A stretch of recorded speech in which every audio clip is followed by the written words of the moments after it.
دوست کیسا ہو؟ امام غزالی رحمۃ اللہ علیہ فرماتے ہیں کہ انسان کے لیے ان خصلتوں اور صفات کا جاننا ضروری ہے جن کے باعث کسی کی صحبت اختیار کرنے میں رغبت کی جاتی ہے۔ مزید فرماتے ہیں صرف ایسے شخص کی صحبت اختیار کرنی چاہیے جس میں یہ خوبیاں ہوں۔ امام غزالی فرماتے ہیں کہ بے وقوف کے ساتھ بیٹھنے کا کوئی فائدہ نہیں، اس کا ساتھ کتنا ہی طویل ہو، انجام کار وحشت اور جدائی ہوتا ہے۔ اس لیے بے وقوف کو دوست نہ بنایا جائے، نہ بے وقوف کے پاس بیٹھنا چاہیے۔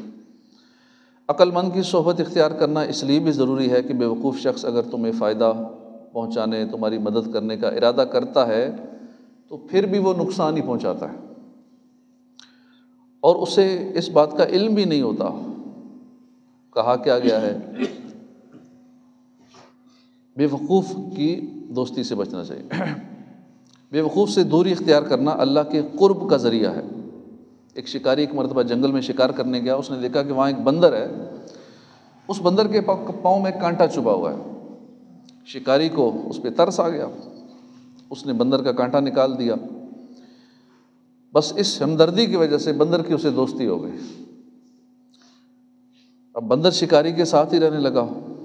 لوگوں نے شکاری کو سمجھایا کہ بندر ایک بے وقوف جانور ہے، اس کی دوستی ٹھیک نہیں ہے، تمہیں نقصان پہنچائے گی اس کی دوستی، مگر شکاری نے کسی کی بات پر توجہ نہ دی۔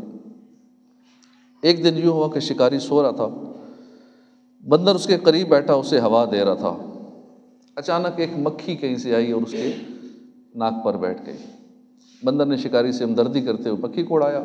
مکھی ضدی ہوتی ہے، اڑائے پھر بیٹھ جاتی، پھر بیٹھ جاتی۔ بندر نے ایک بار مکھی اڑائی، مکھی پھر بیٹھ گئی۔ چند بار اڑائی، مکھی پھر آ کے بیٹھ جاتی۔ آخر کار اس بندر کو غصہ آ گیا، دوست کی ہمدردی میں نا، کہ میرے دوست کو مکھی تنگ کر رہی ہے۔ دوست کی ہمدردی کرنی چاہیے، ایک پتھر اٹھایا اور مارا اس کے ناک پہ، مکھی توڑ گئی، اس کا ناک ٹوٹ گیا، زخمی ہو گیا شکاری۔ اب بے وقوف کی دوستی کا یہی انجام ہوتا ہے۔ لہٰذا ہمیں چاہیے کہ ہم عقل مند کے ساتھ دوستی کیا کریں، بے وقوفوں سے بچا کریں۔ بے وقوف آدمی فائدہ پہنچانا چاہے گا، نقصان پہنچا دے گا۔ دوسری صفت جو دوست میں ہونی چاہیے، یا دیکھ کر جو دوست بنانا چاہیے، یا جن کے پاس اٹھنا بیٹھنا چاہیے، وہ اچھے اخلاق کا مالک ہو۔ اچھے اخلاق ہونا ضروری ہے جس کی صحبت اپنائی جائے، کیونکہ برے اخلاق والا آدمی چاہے کتنا ہی عقل مند ہو، برے اخلاق والا کتنا ہی عقل مند ہو، جب اس کو غصہ آتا ہے تو خواہش، بخل یا بزدلی وغیرہ غالب ہو تو وہ اپنے نفس کی پیروی کرتا ہے۔ یوں وہ بعض اوقات خود بھی ہلاکت میں پڑتا ہے، اپنے دوستوں کو بھی ہلاکت میں ڈال دیتا ہے۔ اور تیسرا وصف ہے فاسق نہ ہو۔ فاسق کہتے ہیں جو اعلانیہ گناہ کرتا ہے، کوئی بھی ایسا گناہ کہ لوگ جانتے ہوں کہ یہ بندہ فلاں گناہ کر رہا ہے، اعلانیہ گناہ کرنے والا فاسق ہے۔ اللہ پاک فرماتا ہے ترجمہ کنز الایمان، اور اس کا کہا نہ مانو جس کا دل ہم نے اپنی یاد سے غافل کر دیا، اور وہ اپنی خواہش کے پیچھے چلا اور اس کا کام حد سے گزر گیا۔ ایک اور جگہ فرمایا کہ تو تم اس سے منہ پھیر لو جو ہماری یاد سے پھرا، اور اس نے نہ چاہی مگر دنیا کی زندگی۔ لہٰذا گناہ گاروں، فاسقوں کی صحبت سے ہمیشہ بچتے رہیں، کہ جو گناہ کا عادی ہو اس کی صحبت بعض دفعہ بڑی بربادی کا سبب بن جاتی ہے۔ ہاں، کسی کو نیکی کی دعوت دینے جانا ہو، بے نمازی کو، گناہ گار کو، وہ ایک الگ معاملہ ہے، لیکن اس کی صحبت میں انجوائے کرنے کے لیے، ٹائم پاس کرنے کے لیے بیٹھنا، بے نمازیوں کے پاس، گناہ کرنے والوں کے پاس، بدکاروں کے پاس، برائیاں کرنے والوں کے پاس، رب کے نافرمانوں کے پاس انجوائے کرنے، ٹائم پاس کرنے کے لیے جانا بیٹھنا، یہ درست نہیں ہے، یہ برباد کر سکتا ہے۔ شرابیوں کی صحبت کا انجام بڑا بھیانک ہوتا ہے۔ علامہ احمد ذابی فرماتے ایک شخص شرابیوں کی صحبت میں بیٹھتا تھا، جب اس کی موت کا وقت قریب آیا تو کسی نے اسے کلمہ شریف پڑھنے کی تلقین کی، مگر افسوس اسے آخری وقت کلمہ پڑھنا نصیب نہ ہوا۔ کلمے کی جگہ اس نے کہا تم بھی پیو، مجھے بھی پلاؤ، یہ کہتے ہو دنیا سے رخصت ہو گیا۔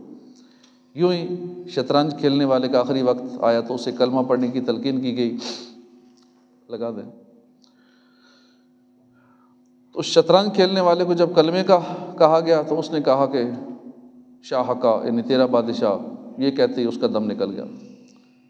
تو بندہ جس کی صحبت میں رہتا ہے، اور خصوصاً آج کل تو ہم سوشل میڈیا کے ذریعے کئیوں کی صحبت میں رہتے ہیں، کئیوں کو سنتے ہیں، ان کے لیکچر سنتے ہیں، باتیں سنتے ہیں۔ اب یہ نہیں دیکھ رہے ہوتے کہ یہ غیر مسلم ہے، یہ فاسق ہے، یہ کس طرح کا بندہ ہے۔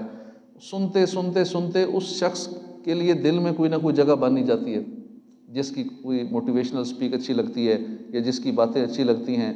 یہ نہیں دیکھ رہے کافر ہے کون ہے، بس اس کی باتیں اچھی لگ رہی ہیں۔ وہ جو اچھی باتیں لگ رہی ہیں نا، وہ دل کے کسی کونے میں اس کی جگہ بنا رہی ہیں۔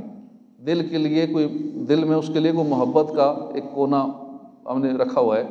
تو اس لیے کسی ایسے کو سننا ہی نہیں چاہیے جو کافر ہو یا فاسق ہو یا بدکار ہو، جس کو دین کی سمجھ نہیں ہے، باتیں کرتے کرتے کتنے تو کفریہ کلمات بیچ میں بول دیتے ہیں، کیونکہ دین سے دوری ہے اور لوگوں کو سکھا رہے ہوتے ہیں بہت کچھ۔ تو ہمیں بہت سوچ سمجھ کے کسی کی بات سننی چاہیے، کسی کی صحبت میں بیٹھنا چاہیے۔ اللہ پاک عمل کی توفیق عطا فرمائے، آمین بجاہ النبی الامین صلی اللہ علیہ وسلم۔ الحمدللہ رب العالمین والصلاۃ والسلام علی سید المرسلین۔